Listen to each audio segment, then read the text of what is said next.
Hi, welcome back to Garden on the Moors. We've just come back from the Cornwall Garden Society's Spring Flower Show, and I thought I'd show you some of the highlights from our day.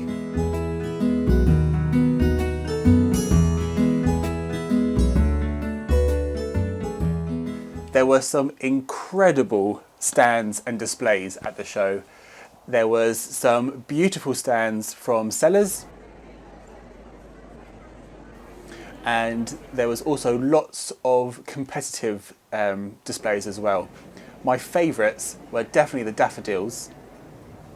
There was a lot of daffodils on display that I actually grow as well, so there was quite a lot of Thalia, Bellsong and Hawera, which I grow, and also some other really beautiful ones as well. Just next to them we had some displays of competitive camellias.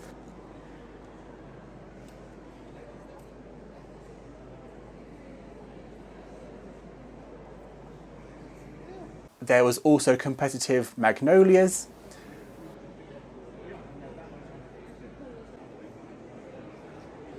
Plus there was competitive floral displays, so some of them were 2 layers. Some were just general displays as well, and they all looked incredible. Some of the judges' comments were a bit harsh, I thought, but you know, way better than anything I could do. But they were just brilliant, so it was so good to see all of those. There was also some quite unusual flowers too, which were really nice to see.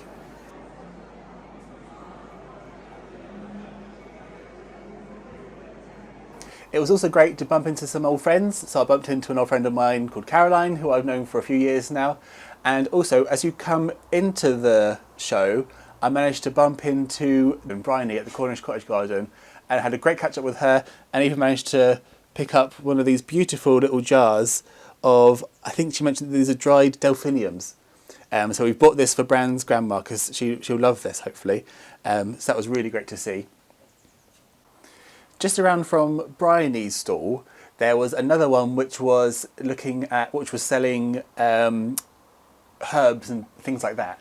And I'd seen on Instagram a lady called Madeleine who keeps quails as well. She'd kept mint in the aviary, and the quails were loving it because they could hide around in there. It's quite a tough plant. It can cope with the conditions, like being quite partially shady. It can get quite dry, and also it's really obviously high in nitrogen from all of the poops and that sort of thing. So I was speaking to the stall owner about what would be some good varieties, and we picked up a few there. So we picked up this first one, which is called Lime Mint.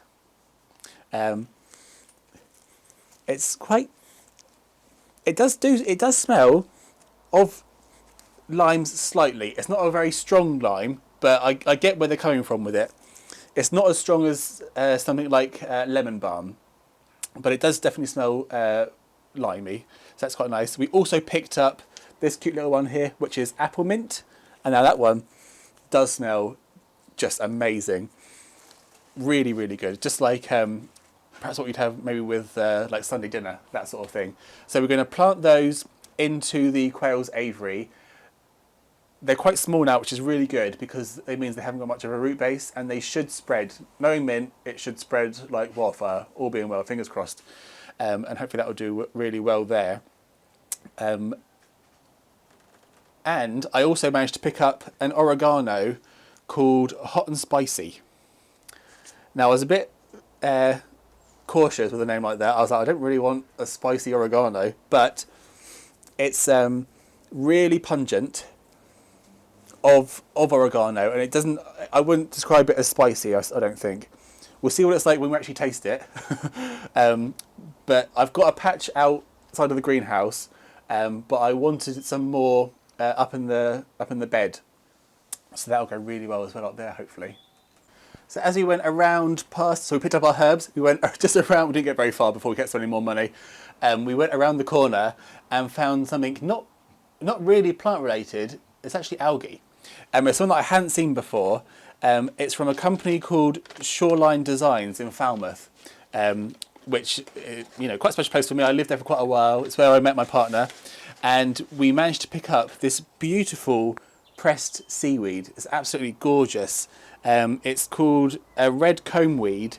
We were speaking to the guy who makes them. He says he You know, he doesn't pick any of it.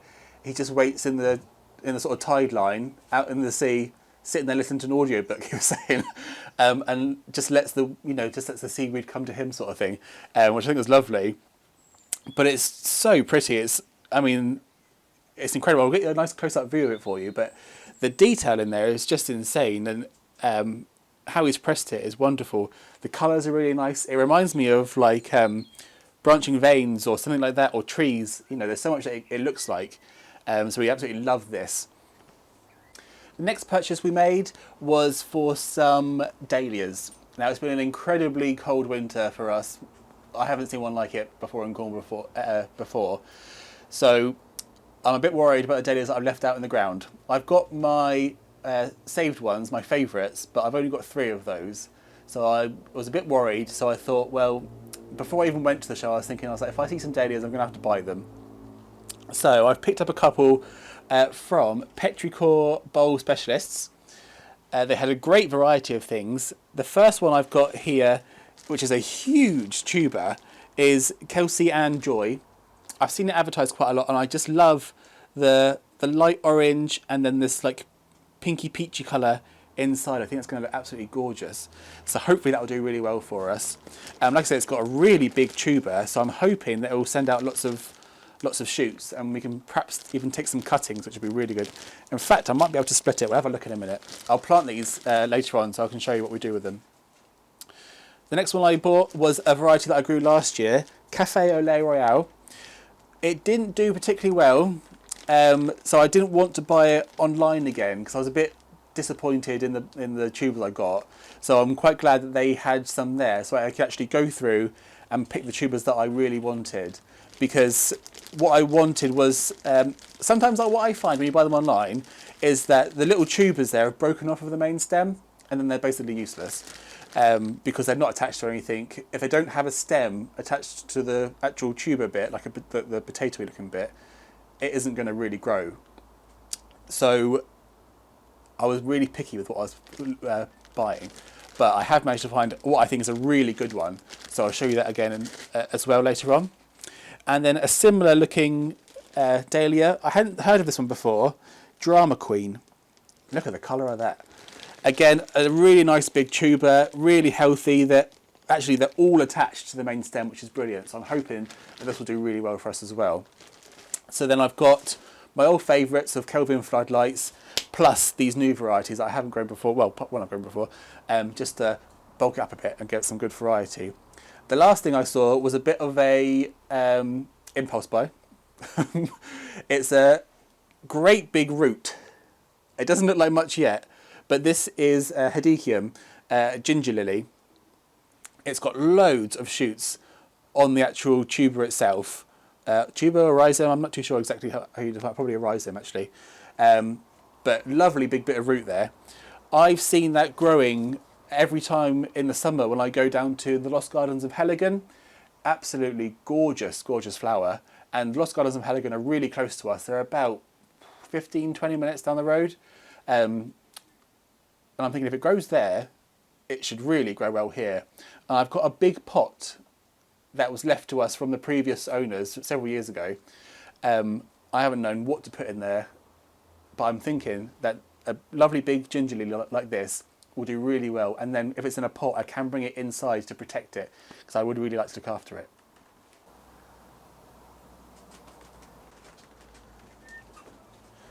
Right, so I'll put up the dahlias now. The first thing to do is obviously write a label, because once it's potted on, we have no idea what it is. So I'm just going to call this one Kelsey.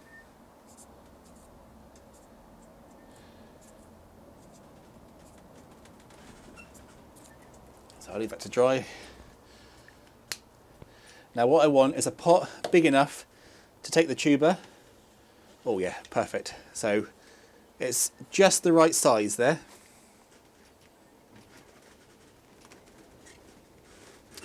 And what I need to do is put some multi-purpose peat-free compost in the bottom. This is quite chunky, so I just need to break it up so I'm putting it in.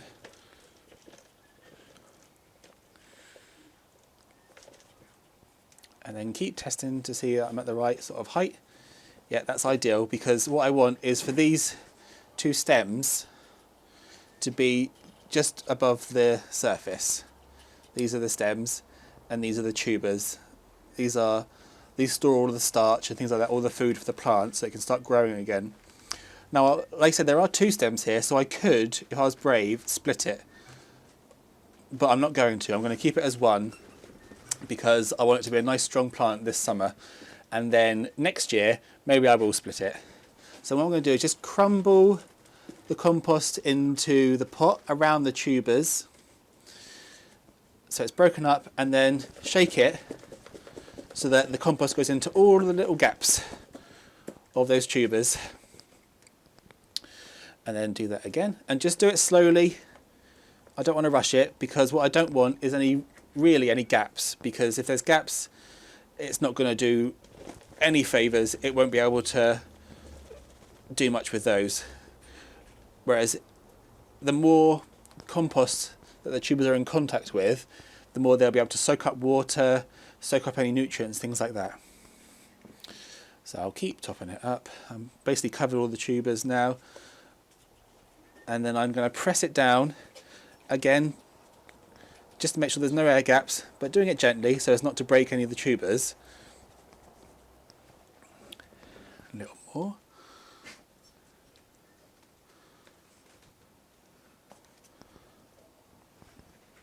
A little more.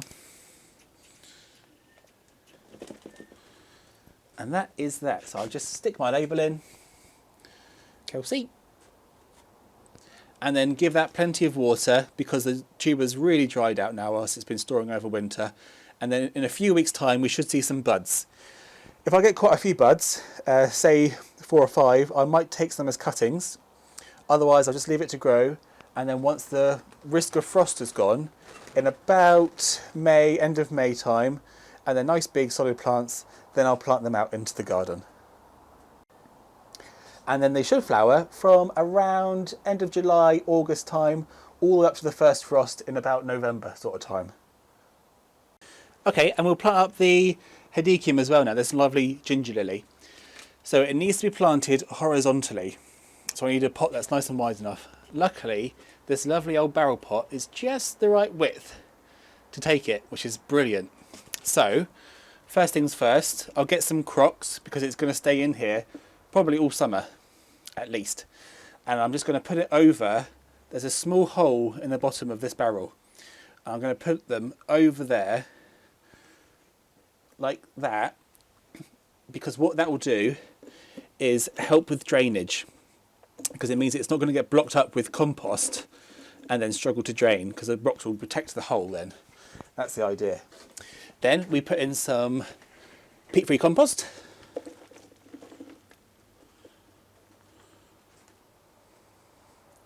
Up to, well, I mean, the root needs to be really 15 centimetres deep. Okay, so I've got my little measure stick. This is 30 centimetres, about halfway is 15, so that's the right depth now, which is brilliant. So I'm just going to squish this compost in so there's no gaps. Then place my Hypericum, place my ginger lily in there, Hedychium, getting all my Latin mixed up there, lovely jubbly, and then cover it in compost.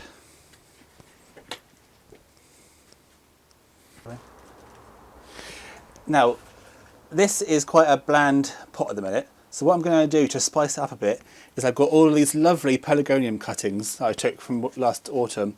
Look at the lovely colour of that, really, really vibrant pink. I think that's going to look really nice against the orange of the ginger lily. So what I'm going to do is overplant it with these. They should like similar conditions of full sunshine and lots of heat. So it was quite dry in there actually, but that's actually dead on perfect for planting out now. Got some lovely roots there, so really good cuttings. I'm just going to plant these into the compost, firm them in.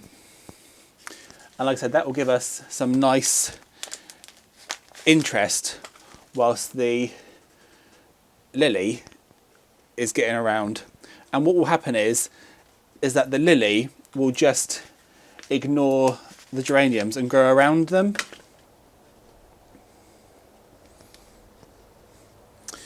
And it will grow up through them. Might just scoosh that over there.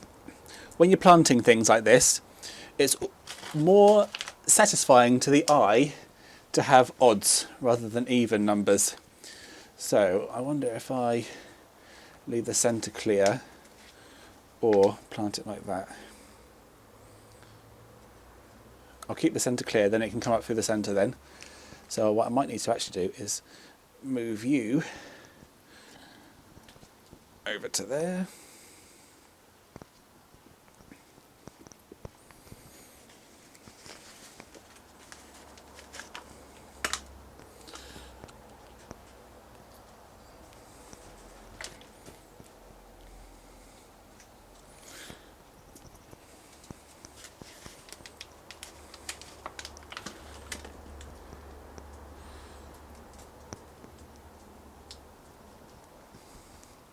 And these will fill out as well. So these are quite small at the minute.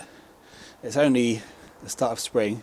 They'll fill out and give us some interest whilst the ginger lily is growing up. So there we are, all in all a really fantastic day. I hope you enjoyed the video. If you did, please like and subscribe for more, and I'll leave you with some final clips from our day to enjoy. I'll see you again next time. Cheers.